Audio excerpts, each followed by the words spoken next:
আসসালামু আলাইকুম সবাইকে। আজকে আমি রান্না করে দেখাবো সাদা পোলাও, ঝরঝরে পোলাও। যাদের পোলাও একদম ঝরঝরে হয় না এবং নরম হয়ে যায় তাদের জন্য এই রেসিপিটি একদম সহজভাবে দেখিয়ে দেব কিভাবে এভাবে রান্না করে নেব। তো আমাদের প্রথমে লাগবে একটি কাপ, এটা রাইস কুকারের সঙ্গে পাওয়া যায়। এই কাপের মধ্যে এভাবে 1 কাপ এভাবে চাল দিয়ে দিলাম, পোলাওয়ের চাল। এরপরে এই কাপ দিয়েই মেপে আবার আরেক কাপ দিয়ে দেব। এই কাপ অনুযায়ী, এই কাপের মাপ অনুযায়ী আমরা পানিও দিয়ে দেব। এই যে এখানে পানি দিয়ে এখন পোলাওয়ের চালগুলো এভাবে কিছুক্ষণ ধুয়ে নেব 2-3 বার, খুব ভালোভাবে যেন কোনো ময়লা না থাকে। ধুয়ে নিয়ে পানি ঝরিয়ে নেব। এরপরে অন্যদিকে রাইস কুকারে দিয়ে দিলাম কাঁচামরিচ, পেঁয়াজ। আপনারা চাইলে কড়াইও করতে পারেন, সমস্যা নেই। এরপরে তেলের পরিমাণটি বেশি করে দিতে হবে।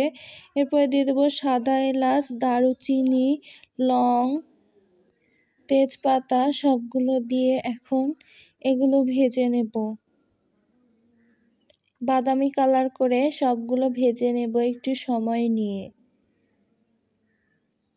এই তো এভাবে ভেজে নিয়ে এখন এর মধ্যে দিয়ে দেব আদা বাটা, রসুন বাটা দিয়ে আবার কিছুক্ষণ ভাজতে থাকবো।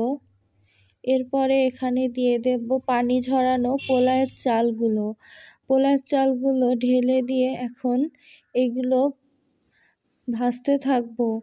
অনবরত নাড়তে হবে, না হলে নিচে লেগে যাবে।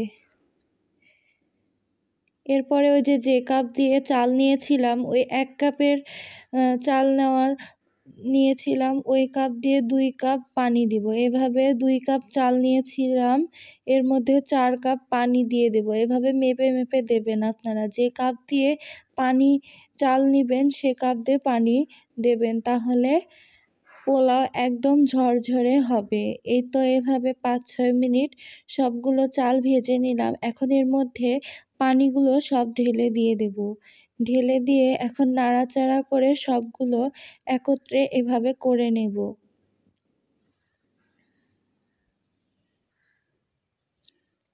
এরপরে শেষ পর্যায়ে এসে এখন এর মধ্যে দিয়ে দেব আপনাদের স্বাদ মতো, আপনারা যেভাবে লবণ খান অতটুকু দিয়ে দেবেন।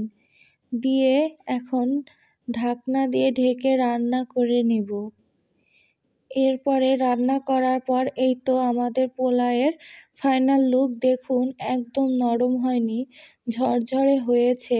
গরম অবস্থায় একটু নরম দেখাবে, কিন্তু কিছুক্ষণ এভাবে ঠান্ডা করে নিলে এই তো হয়ে গেল আমাদের ঝরঝরে পোলাও।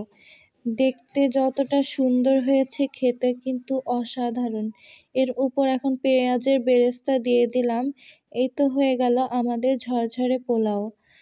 এখন থেকে যাদের পোলাও নরম হয় তারা এই রেসিপিটি ট্রাই করতে পারেন। একদম সহজভাবে দেখিয়ে দিলাম।